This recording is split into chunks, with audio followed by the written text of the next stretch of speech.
우리는 계속 속죄에 대해서 함께 살펴보고 있는 중입니다. 죄인인 우리는 하나님의 진노와 심판을 마땅히 받아야 하지만 하나님께서는 우리를 구원하시기로 작정하셨다고 했습니다. 그런데 죄인인 인간을 구원하시려면 몇 가지 문제가 있습니다. 그 문제는 죄를 용납할 수도 없고 죄와 섞일 수도 없는 거룩하신 하나님의 의로우신 속성은 인간의 죄를 그냥 없다 치고 죄를 그냥 넘어갈 수 있는 부분들이 아닌 것입니다. 그래서 하나님은 거룩하시고 의로우신 하나님의 속성에 전혀 문제가 없으면서 인간의 생명은 살리면서 죄를 없애야 하는, 그래서 그 하나님 앞에 의롭게 설 수 있는 영생을 얻은 자로 세워지는 것이 구원의 문제였습니다. 그런데 이 모든 것을 이룰 수 있는 것이 속죄다라고 말씀을 드렸습니다. 그래서 죄 없으신 예수님께서 우리를 대신하여 십자가에서 하나님의 저주와 심판을 마땅히 우리가 받아야 되는데, 예수 그리스도께서 하나님의 저주와 심판을 받으심으로 말미암아 우리가 그 은혜로 말미암아 하나님 앞에 의롭게 되는 부분이죠. 그래서 속죄는 그냥 있어도 되고 없어도 되는 것이 아니라 반드시 있어야 하는 필수라는 것에 대한 부분을 말씀을 드렸습니다. 그래서 로마서 3장 23절 말씀에 보면 곧 이때에 자기의 의로우심을 나타내사 자기도 의로우시며 또한 예수 믿는 자를 의롭다 하려 하심이라 라고 하는 이 말씀을 이루시는 방법이 다른 것 아닌 속죄라고 하는 것에 대한 부분을 말씀드렸습니다. 따라서 예수 그리스도의 속죄가 없으면 죄인에서 의인으로 거듭나는 중생도 없는 것이고, 또한 우리를 의롭다 칭하여 주시는 칭의도 없으며 그 이후에 양자, 성화, 견인, 영화에 이르는 모든 것들이 있지 않게 되는 것입니다. 결론적으로 속죄는 선택이 아니라 필수라는 것에 대한 부분을 우리가 첫 시간에 속죄의 필수성에 대한 부분을 함께 살펴봤습니다. 그리고 또한 속죄의 본질인 죄인된 우리와 하나님 사이에 단절되었던 관계를 하나님께서 회복하시겠다라는 것입니다. 그 회복은 화해하는 것인데요. 화해는 단순한 인간과 하나님과의 어떤 관계에 있어서 쌍방이 화해하는 것이 아니라, 이 화해는 하나님으로부터 시작된 것이고, 하나님께서 단순히 화해하시겠다라고 선언하신 것이 아니라, 단순한 선언이 아니라 독생자 예수 그리스도를 십자가에 매달기까지 행하신 강력한 것이었습니다. 그래서 단절되었던 관계가 예수 그리스도의 속죄를 통해서 용서와 화해와 회복이 현실화되었다라는 것입니다. 이것이 우리가 살펴봤던 속죄의 본질입니다. 그래서 하나님은 우리를 구원하시는 데 있어서 그냥 선포만 하시고 행하신 것이 없는 그런 것이 아니라, 우리에게 실질적으로 오고 오는 다음 세대에게도 이 속죄를 통하여서 하나님과의 관계가 회복되는 그 현실적인 부분이 이루어지는 것이 속죄의 본질이다라고 말씀을 드렸습니다. 그래서 여러분, 속죄는 그냥 교리의 한 부분 또는 이야기의 한 부분이 아니라 실제로 지금 21세기를 살아가는 모든 자들 가운데에 하나님께서 은혜를 베푸시는 자에게 반드시 속죄함에 대한 부분이 그 마음 가운데 심겨져서 하나님이 나를 예수 그리스도를 통하여서 속죄하셨다라고 하는 그 부분이 우리 안에 적용되기까지 하나님께서 지금도 일하시는 줄로 믿습니다. 지난주에는 우리가 속죄와 하나님의 목적에 대해서 함께 살펴봤죠. 속죄를 통해 하나님께서 이루시고자 하는 목적은 하나님께서 택하신 자들을 구원하시는 데 목적이 있다라고 말씀을 드렸습니다. 어떻게 이 일을 이루시는가? 그것은 칼빈의 5대 교리를 살펴보면 굉장히 명확해지는 것을 알 수 있었는데요. 스스로 타락한 인간은 전적으로 죽은 존재로서 인간 스스로 구원에 이를 수 있는 능력이 0.0001%도 없다라고 했습니다. 그래서 전적 타락이라고 그랬죠. 전적 타락했다라는 것은 인간은 전적으로 타락하기 때문에 구원에 대하여 선택할 권한이 인간에게 전혀 없다라는 사실입니다. 그래서 인간의 그 어떤 특별한 조건이라도 구원에 영향력을 미칠 수 있는, 발휘될 수 있는 부분들이 없다라는 사실입니다. 그래서 오히려 구원은 하나님께서 조건이 아닌 무조건적인 선택인 것이며, 하나님께서 구원은 무조건적인 선택이지만 하나님은 모든 인류를 선택하지 않으셨습니다. 그래서 예수 믿는 자들을 어떻게 하시는 거죠? 선택하시는 겁니다. 따라서 예수 그리스도를 믿는 믿음은요, 믿음이 없이는 구원에 이를 수 없는데, 이 믿음조차도 하나님께서 우리에게 은혜로, 선물로 베풀어 주시는 것이다 라고 말씀을 드렸습니다. 그래서 무조건적인 선택이에요. 우리의 어떤 행위나 우리의 어떠함을 통하여서 구원에 이를 수 있는 방법이 전혀 없다라는 것입니다. 오로지 하나님의 무조건적인 선택입니다. 그래서 하나님께서 우리를 택하시고 우리에게 예수 믿는 자들에게만 영생을 베풀어 주시는 제한적인 속죄를 우리에게 베풀어 주셨습니다. 그래서 예수님께서 십자가에 못 박혀 죽으시는 그 속죄, 대속은요, 그 예수 그리스도가 나의 죄를 대속하셨고 나의 죄를 위해서 십자가에 못 박혀 죽으셨다라고 믿는 자에게만 어떤 거죠? 속죄의 그 은혜가 임하게 되는 것이죠. 그래서 제한적인 속죄입니다. 그래서 요한복음 3장 16절에 하나님이 세상을 이처럼 사랑하사 독생자를 주셨으니 이는 그를 믿는 자에게만 뭘 주신다 그랬어요? 영생을 주신다라고 약속하고 있는 것을 보게 됩니다. 또한 택함을 받아 하나님의 은혜를 입은 자들은 그 은혜를 거부할 수 없는 불가항력적인 은혜라고 말씀을 드렸습니다. 우리가 하나님의 은혜를 입었는데 하나님 저는 그 은혜 받기 싫습니다, 이렇게 거부할 수 있는 것이 아니라는 거예요. 불가항력적인 은혜라는 것입니다. 그래서 불가항력적인 은혜를 입은 자를 성도라고 부르죠. 즉 거룩하다 성무리무라고 해서 거룩한 백성, 구별된 백성으로 성도는 하나님 나라인 영화에 이르기까지 하나님께서 끝까지 견인해 가시겠다라고 약속을 하시는 것이죠. 이것이 성도의 견인이다라고 말씀을 드렸습니다. 그래서 종합적으로 칼빈의 5대 교회를 종합적으로 이야기를 하면, 속죄에 대한 하나님의 목적을 말씀드리면, 하나님은 전적으로 타락한 존재를 무조건적으로 선택하는 것입니다. 그리고 예수 그리스도를 믿는 믿음을 선물로 주셔서 믿는 자에게만 구원의 은혜를 베푸시는 제한적인 속죄입니다. 이 은혜는 거부할 수 없는 불가항력적인 은혜로 영화에 이르기까지 성도를 끝까지 견인해 가심으로 완전한 구원을 이루시는 것, 이것이 속죄의 목적이다라고 지난주에 우리가 함께 살펴보았습니다. 주 안에 사랑하는 성도 여러분, 오늘은 갈라디아서 3장 13절 말씀을 통해서 하나님의 저주와 구속에 대해서 함께 살펴보려고 합니다. 여러분, 미국의 펜실베니아에 있는 어떤 개혁교회에 목회자 후보생들이 모여서 그 목회자가 되려고 하는 후보생들에게 시험 문제를 냈습니다. 그 시험 문제가 뭐냐면요, 이거였습니다. 한번 띄워주시죠. 한번 같이 읽어볼까요? 시작. 하나님이 죄인을 깨끗게 하시는 유일한 수단을 우리가 발견하는 것은 예수 그리스도의 십자가이다.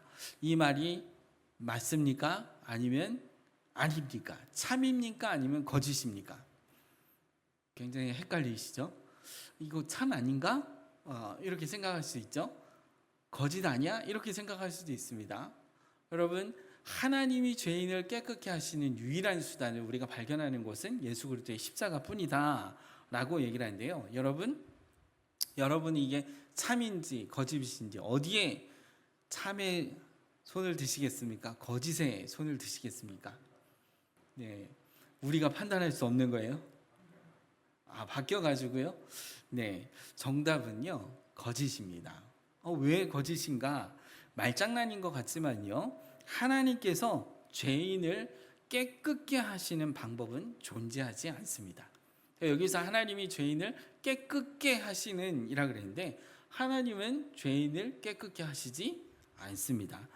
그 근거를 볼 수 있는 게 웨스트민스터 신앙 고백서 11장에 칭의에 관한 부분의 1항에 이렇게 기록되어 있습니다. 우리 천천히 한번 읽어봅시다. 함께 읽겠습니다. 시작.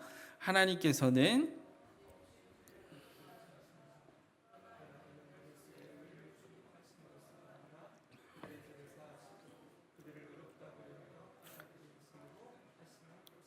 그들의 안에 무슨 행위가 그 다음도 넘겨주세요. 네, 그들의 안에 무슨 행위가 있어서가 아니요 그들이 행한 어떤 것 때문도 아니요 오직 그리스도의 순종과 속죄를 전가하시고 그 의를 믿음으로만 받아들이게 하심으로써 의롭다 하시는 것이다 라고 말씀하고 있습니다. 여러분 웨스트민스터 신앙고백서에 보았듯이 하나님이 절대로 죄인을 깨끗하게 하시지 않으신다고 분명히 말하고 있습니다. 대신에 하나님은 깨끗게 하시는 것이 아니라 하나님은 죄인을 구속, 즉 구원하시는데 죄인의 화해를 위해 값을 치르신다는 것입니다. 하나님이요 죄인을 보시고 그냥 깨끗하게 해줄게 그런 게 아니라 값을 치러서 어떻게 한다고요? 죄에서 어떻게 하시는 거예요? 우리를 구속, 구원해 내시는 것을 말하고 있습니다. 그래서 반드시 이 구속에는 죄값을 치르게 되어 있다라는 것이에요. 그래서 하나님은 스스로 타락하여 죄인된 인간을 절대로 무죄라거나 깨끗하게 하거나 방면하지 않으십니다. 하나님은 죄인의 죄값을 반드시 어떻게 하신다고요? 치르신다라는 거예요. 그러므로 죄의 값을 치르는 죄책은 만족을 요구하고 있다라는 사실이에요. 우리가 무엇을 얘기하고 있습니까? 우리가 구원함을 받은 거는요, 그냥 하나님께서 우리의 죄를 보고 넘어가 주신 것이 아니라 우리의 죄값을 반드시 치르시는데 우리가 치른 것이 아니라 누가 우리를 대신해서 예수 그리스도께서 십자가에서 우리의 죄를 어떻게 하신 거죠? 죄값을 치르신 대속이라는 것입니다. 그러므로 말미암아 하나님께서 그 예수 그리스도의 죄를 치르신 그 죄값을 치르신 것을 보시고 죄책은 만족을 요구하는 부분이 있다라는 것입니다. 그래서 예수 그리스도께서 우리를 위해 십자가에서 죽으신 사건은 대속이죠. 즉 우리의 죄값을 대신 치르신 희생이자 죄의 값의 만족으로서의 행위가 예수님께서 십자가에서 못 박혀 죽으신 것입니다. 그러니까 예수 그리스도의 십자가에서 죽으신 사건은 우리를 구원하는 대속인데 그 대속은 우리의 죄값을 대신 치르시는 희생이면서 죄의 값을 만족시키는 행위라는 것입니다. 이 행위는 십자가에서 하나님의 심판과 저주를 고스란히 어떻게 하는 거죠? 받는 것을 말하고 있습니다.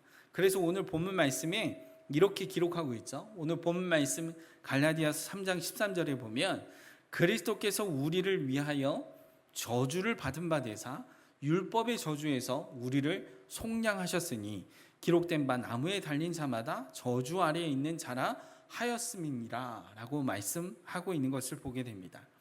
죄 없으신 예수님이 십자가에서 죄인인 우리를 위해 친히 저주가 되셨다는 것입니다. 친히 저주가 되심으로 우리를 하나님의 저주로부터 구원하시는 대속을 이루셨다라고 말씀하고 있는 것입니다. 여기서 우리는 예수님께서 우리를 위해 저주를 받으셨는데 그 저주의 본질적인 부분이 무엇인지 우리가 알아야 됩니다. 이 저주에 대한 본질적인 부분을요 함께 살펴보려면 신명기로 가야 됩니다. 구약성경 신명기 28장은 축복과 저주에 대한 선포가 나오는 것을 보게 되는데요. 특별히 28장 16절에서 68절까지 저주에 대해서 기록하고 있습니다. 기록하고 있는데요. 16절 말씀에 보면 이렇게 말하고 있죠.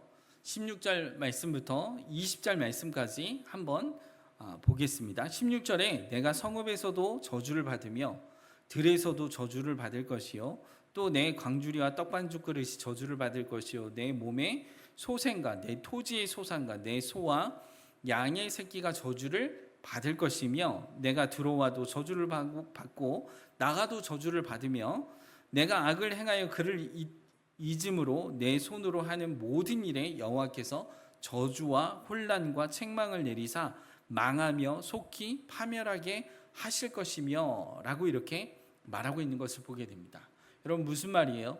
서 있든지 앉아 있든지 뭘 받는다고요? 저주를 받는다고요. 그리고 성읍에 있든지 시골에 있든지 뭐 한다고요? 저주를 받는다는 거예요. 아내를 비롯한 모든 가족이 저주를 받고 땅과 사업이 저주를 받고요.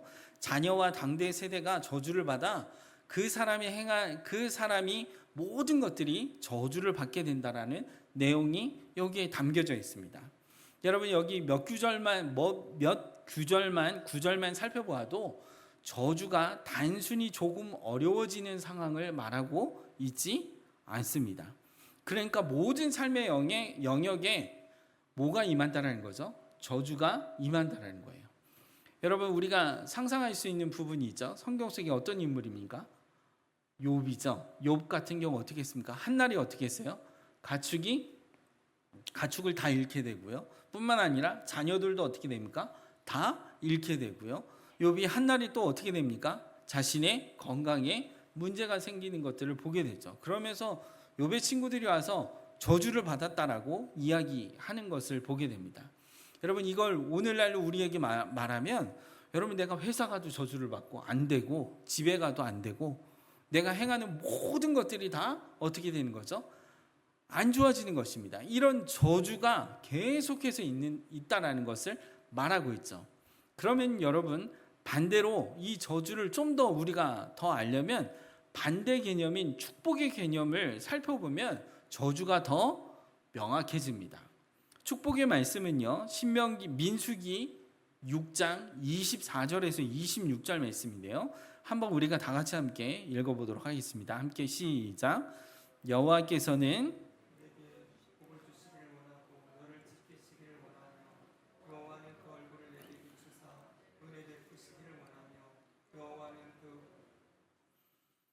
여호와는 그의 얼굴을 내게로 향하여 드사 평강 주시기를 원하노라 할지니라 하라 라고 이렇게 말하고 있습니다. 여러분 저주와 너무나 대조적이죠. 24절 말씀에 보면 여호와는 내게 복을 주시고 너를 어떻게 한다 그래요? 지키시기를 원한다 라고 이렇게 말하고 있습니다. 여기에는 여러분 유대인들은요 약속의 땅 가나안 땅에 이르기까지 그들은 어떤 삶을 살았습니까? 유목 생활을 했습니다. 항상 짐을 싸야 됐고요. 항상 그들은 가나안 땅을 향해서 어떻게 해야 되죠? 소망을 두고 계속해서 진행해야 되는 상황입니다. 그래서 약속의 땅을 바라보면서 사는 삶인데요. 이때에 성벽도 없고 보호해주는 어떤 장치도 없는데 하나님께서 뭐라고 말씀하시는 거예요? 복을 주사 너를 뭐 한다고요? 지키신다라는 거예요. 지키신다라는 것입니다. 이게 뭐죠? 하나님의 축복입니다. 축복이에요. 어디를 가 있든지 무엇을 하든지 간에 하나님께서 뭐 하신다고요? 지켜 주신다라는 것이죠. 이것을 말씀하고 있는 것을 보게 됩니다. 두 번째 25절에서 26절 말씀에 보면 여호와는 그의 얼굴을 내게 비추사 은혜 베푸시기를 원하고 여호와는 그의 얼굴을 내게로 향하여 드사 평강 주시기를 원하노라 라고 이렇게 말씀하고 있어요. 여러분 유대인들에게 최고의 축복은요 얼굴을 마주 보는 것으로 여겼습니다. 그래서 상대에게 최고의 축복은요 언젠가 어떻게든 당신이 하나님과 얼굴과 얼굴을 마주 보며 만날 수 있기를 바랍니다. 이게 유대인들이 해줄 수 있는 최대의 축복이었습니다. 다시 한번 말씀드릴게요. 언젠가 당신이 하나님과 얼굴과 얼굴을 맞대어 보는 날이 있기를 바랍니다. 이게 유대인들에게 최고의 뭐였습니까? 축복이었습니다. 그래서 유대인들에게 축복이란 하나님의 임재 앞으로 항상 가까이 나아가는 것입니다. 오늘날 우리에게도 가장 고대하는 것이 우리의 눈으로 하나님을 보는 것이죠. 이것을 지복직관이라고 얘기를 하는데요. 즉 지극히 행복한 것은 하나님을 보는 것이에요. 그래서 요한 1서 3장 2절 말씀에 보면 이렇게 말하고 있습니다. 사랑하는 자들아, 우리가 지금은 하나님의 자녀라. 장래에 어떻게 될지는 아직 나타나지 아니하였으나 그가 나타나시면 우리가 그와 같을 줄을 아는 것은 그의 참 모습 그대로 뭐 한다고요? 볼 것이기 때문이다 라고 이렇게 말씀하고 있는 것을 보게 됩니다. 여러분, 의롭게 된 구속의 상태에서 우리는 이미 그리스도의 의로운 옷을 입었지만 아직 영화롭게 되지도 정결하게 되지도 않았습니다. 그러나 예수님이 다시 오실 때 우리는 얼굴과 얼굴을 마주 대하는 기대를 소망하고 우리가 삶 가운데 삶을 살아가고 있습니다. 그래서 성경은 결과적으로 저주를 말할 때 저주받은 자들은 지옥에 거하게 된다라고 말씀하고 있는 것을 보게 됩니다. 여러분, 지옥은 고통만 있는 곳이 아닙니다. 고통이 있지만 하나님의 축복이, 하나님의 자비가, 하나님의 국률이 절대로 침투하지 못하는 곳이 지옥입니다. 그래서 그 지옥은 어떤 공포하고도 비교할 수 없는 곳이 바로 지옥입니다. 여러분, 그런 차원에서 봤을 때 저주는요, 단순히 그냥 조금만 버티면 되는 그런 것이 아니었다라는 거예요. 하나님으로부터 뭐 하는 거죠? 버림을 받는 것입니다. 철저하게 하나님께로부터 떨어져서 영원한 죽음을 맞이하는 것이 저주였습니다. 여러분, 구약의 절기 중에 대속죄일이 있습니다. 히브리 말로 말하면 키푸르라고 하는 죄를 떠나보낸 날, 욤이라는 말은 날이라는 뜻인데요. 키푸로, 죄를 떠나보낸다라는 뜻입니다. 그래서 이 대속죄일에 우리가 내이기 학교를 통해서도 알았지만은 대속죄일에 흠 없는 염소를 어떻게 합니까? 2마리를 준비합니다. 그래서 한 염소는 어떻게 하죠? 희생 제물로 제단의 하나님 앞에 드려집니다. 그리고 또 하나의 염소는 어떻게 합니까? 이스라엘의 모든 백성의 죄를 그 염소에게 어떻게 하죠? 전가시킵니다. 머리에 대제사장이 안수시켜서 모든 이스라엘 백성의 죄를 그 염소에 뭐예요? 안수함으로 죄를 전가시킵니다. 그리고 그 염소를 어떻게 합니까? 아사셀 염소죠. 그 염소를 광야로 내보냅니다. 그리고 내보내서 그 광야에서 염소가 어떻게 되는 거죠? 죽는 것이죠. 그래서 여러분, 이 대속죄일에는 이스라엘 백성들이 뭐라고 얘기를 합니까? 우리의 죄가를 동이 서에서 먼 것 같이 우리의 죄가를 다 어떻게 했다고요? 벗어나게 하셨다라고 하는 부분을 말하고 있습니다. 마찬가지입니다. 죄 없으신 예수님도 우리의 죄를 담당하시기 위해 이방인들의 사형법에 따라서 거룩한 성 밖으로 내침을 받아서 거기에서 나무에 매달리사 십자가에서 하나님의 저주를 받음으로 말미암아 모든 인류의 죄를 대속하시는, 그래서 그 저주 아래서 하나님의 저주를 받음으로 말미암아 그는 더 이상 하나님과 관계없는 버림받는 일들을 보게 됩니다. 그래서 오늘 본문 말씀을 다시 한번 보시면 그리스도께서 우리를 위하여 뭘 받았다 그럽니까? 저주를 받은 바 되사 율법의 저주에서 우리를 속량하셨으니 기록된 바 나무에 달린 자마다 저주 아래 있는 자라 하였음이니라 라고 말씀하고 있습니다. 하나님은 저주받은 예수 그리스도로부터 등을 돌리셨습니다. 그러니까 나무에 매달아 놓고 하나님은 그 하나님의 죄 없으신 그 아들 예수 그리스도를 어떻게 하신 거예요? 저주하심으로 말미암아 그리스도로부터 등을 돌리신 것입니다. 그래서 예수님이 울부짖은 것은 십자가의 고통이 아니라 하나님의 저주 때문에 예수님께서 울부짖었던 것을 보게 됩니다. 마태복음 27장 46절 말씀에 이렇게 표현하고 있습니다. 제9시쯤에 예수께서 크게 소리질러 이르시되 엘리 엘리 라마 사박다니 하시니 이는 곧 나의 하나님 어찌하여 나를 뭐 했다고요? 버리셨나이까? 라고 하는 뜻이라고 말씀하고 있는 것을 보게 됩니다. 하나님의 저주를 다 받으신 주님은 십자가에서 마지막에 이런 고백을 하죠. 요한복음 19장 30절입니다.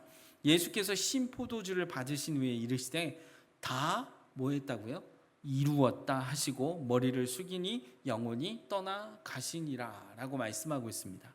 여러분, 속죄는 예수 그리스도께서 십자가에서 나무에 달려 하나님의 심판과 저주를 고스란히 다 받으심으로 말미암아 속죄는 완성되었습니다. 그리고 죄의 값은 치러졌습니다. 그리고 그것이 하나님의 뭐가 되는 거죠? 만족이 되었던 것입니다. 이것이 십자가에서 저주를 받아 이루신 예수 그리스도의 속죄에 해당하는 부분입니다.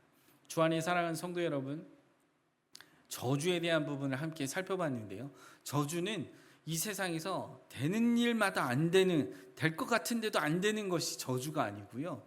하나님과의 관계가 떨어져 있고 하나님으로부터 떨어져 있으며 곧 지옥에 갈 수밖에 없는 존재라는 그 존재 자체, 하나님이 없는 삶, 하나님과 전혀 무관한 삶, 그것이 곧 저주 아래 머물러 있는 자라는 것입니다.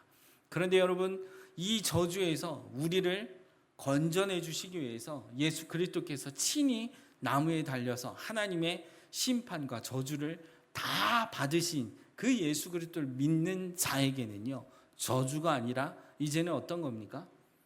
새 생명이 그 안에 들어와서 저주의 삶이 아닌 축복의 삶을 살게 되는 것입니다. 그래서 이 일을 우리는 구속이라고 하는 단어로 사용하게 됩니다. 여러분, 구속의 단어는요, 원래대로 하면 사고 파는 것과 관련되어 있습니다. 다시 사다 혹은 시장에서 사다라는 뜻입니다. 한마디로 구속이란 예수 그리스도께서 우리를 사랑하셔서 자신의 생명값으로 우리를 죄의 속박으로부터 어떻게 하시는 거예요? 구원하시는 것, 구하시는 것, 이것이 구속이라고 하는 것입니다. 여러분, 이 구속에 대한 부분을 우리가 잘 이해할 수 있는 영화가 하나 있죠. 그게 뭡니까? 배너라고 하는 영화입니다. 그 배너가 어땠습니까? 배너는 예루살렘의 특권층에서 자란 사람이었어요. 하지만 불운을 겪으면서 로마가 침투해서 로마 군대에 잡혀가서 재판을 받아서 로마의 함대, 즉 배 밑에서 뭘 했습니까? 노를 젓는 노예로서의 삶을 살았습니다. 그의 소망은 아무것도 없었어요. 그냥 뭘 하는 거죠? 평생 죽을 때까지 노를 젓는 일입니다. 어떤 소망도 어떤 희망도 없는 것이 노예이죠. 그런데 해상에서의 전투가 있을 때 로마의 장군을 도와줌으로 말미암아 죽는 그 순간에, 죽을 수밖에 없는 그 순간에 대장을 구하면서 이 대장이 배너를 어떻게 했어요? 양자로 삼게 되죠. 그래서 더 이상 그는 노예의 신분이 아니라 이제는 노예에서 속박의 상태가 아닌, 노예의 상태로 있는 속박의 상태가 아닌 자유의 몸이 되었던 것을 보게 되죠. 그래서 아들로서의 누림을 누리는 것들을 보게 됩니다. 여러분, 구속의 의미가 이런 것입니다. 구속은 우리가 처한 속박의 상태에서 어떻게 하는 거예요? 벗어난다라는 것을 말하고 있습니다. 그러니까 사단의 속박 아래 죄의 종로를 타는 우리를 예수 그리스도의 생명값으로 죄와 사망의 권세를 깨트리시고 사단의 속박에서 우리를 뭐 하신 거죠? 구속하신 사건이 바로 하나님 우리를 구원하시는 구속이라고 하는 것입니다. 그래서 구속의 개념은 속박의 대가를 반드시 지불해야 하는 특징을 가지고 있습니다. 다시 말하면 죄의 값을 포함하고 있는 것이 구속이라는 말입니다. 그러니까 우리를 예수 그리스도께서 구속하셨다라고 할 때는 죄의 값도 어떻게 했다는 거죠? 포함되어 있다라고 하는 사실입니다. 그래서 이 죄의 값을 치르는 것, 대신 치르는 것을 구약 성경에서 여러 가지로 나타나고 있는데요. 우리가 잘 알고 있는 부분이 뭐냐면 고엘이랍니다. 고엘 제도입니다. 고엘은요, 친족 중에 기업 물을 자를 표현하고 있는 것입니다. 그래서 룻기서를 보게 되면 보아스가 나오미의 기업을 물으는 장면이 등장하게 되죠. 이런 부분을 통하여서 대신 뭘 하는 거죠? 모든 것을 감당하는 것, 이 부분을 말하고 있습니다. 그러니까 우리를 구속한다고 할 때는 그 구속은 단순히 그냥 죄에서 이렇게 건져내 주는 것이 아니라 죄값을 반드시 그 안에는 포함되어 있다라고 하는 부분입니다. 또한 구약 성경에 보면 코페르라고 하는 제도가 있습니다. 이 코페르는요, 예를 들면 이런 겁니다. 성질이 아주 나쁜 소가 있어요. 늘 들이받는 소가 있습니다. 근데 이 들이받는 소가 어떤 이웃의 하인을 들이받아서 하인이 죽었습니다. 그러면 여러분 어떻게 해야 됩니까? 율법에 의한다면 어떻게 해요? 생명은 생명대로 뭐 해야 되죠? 갚아야 되는 거예요. 그러면 이 들이받게 한 소의 주인은 어떻게 합니까? 생명을 줘야 되는 거예요. 줘야 되는 겁니다. 그런데 이 자신의 생명을 지불해야 되는데 이 지불하는 것을 소 주인이 코페르, 즉 몸값을 지불함으로 말미암아 죽음에서 어떻게 하는 거예요? 구원받게 되는 겁니다. 죽음에서 벗어나는 거죠. 구속은 값이 반드시 뭐 해야 되죠? 보존되어야 하는 부분입니다. 그래서 노예를 구속하기 위해서는 값을 치름으로 자유가 수반되는 것을 말하고 있습니다. 또한 구약 성경에서 우리가 잘 알 수 있는 것은 헬라어의 시장이라는 뜻으로 표현되어 있는 아고라라고 있습니다. 아고다가 아니고요. 아고라입니다. 아고라라는 뜻은 시장을 말하는 단어입니다. 그러니까 사다라는 뜻의 아고라조에서 비롯된 시장이라는 단어거든요.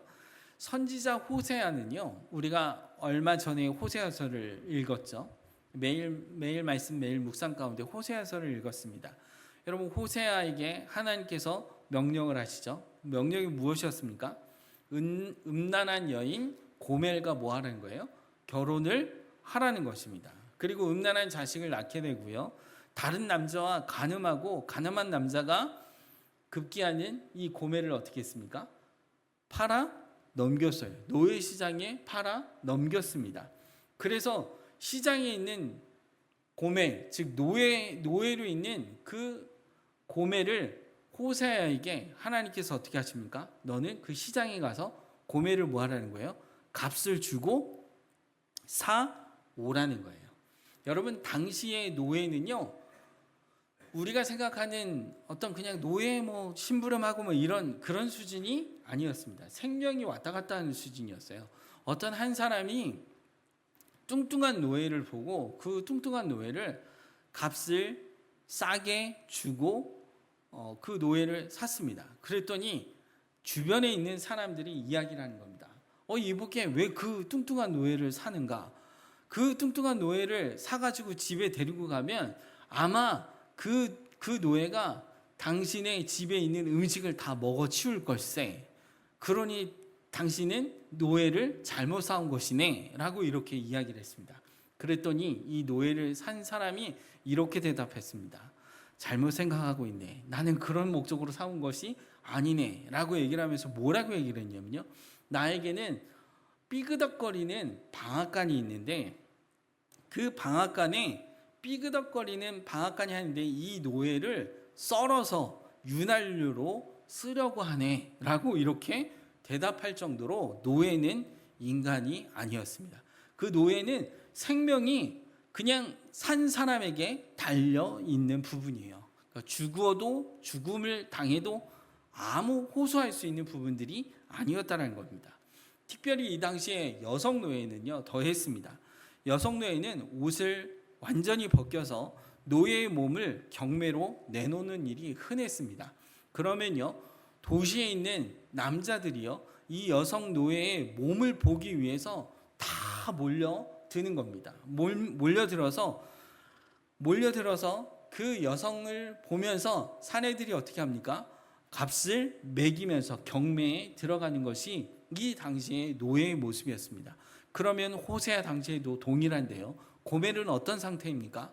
완전히 수치와 정말 자신의 생명도 보장할 수 없는 그런 상태에서 호세아 선지자에게 뭐 하는 거죠? 가서 값을 지불하고 뭐 하라는 거예요? 사오라는 것입니다.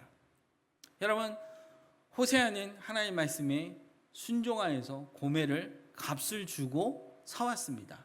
그러면요, 여러분, 이 고멜은 호세아에게 예전에는 아내였지만 호세아가 값을 주고 사왔기 때문에 그녀의 소유는 호세아에게 있습니다. 또한 호세아의 재산이 되는 것이 고멜이었습니다.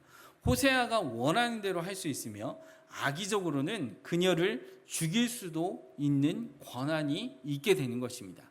그런데 하나님은 호세아를 불러서 그 음란했던 고멜을 노예시장에 팔려있던 그 수치당하는 그 여인을 사와서 값을 지불하고 사와서 그 고멜에게 옷을 입히고 그 고멜에게 고백하게끔 하는 것입니다. 나는 당신을 뭐 한다고요? 사랑하오.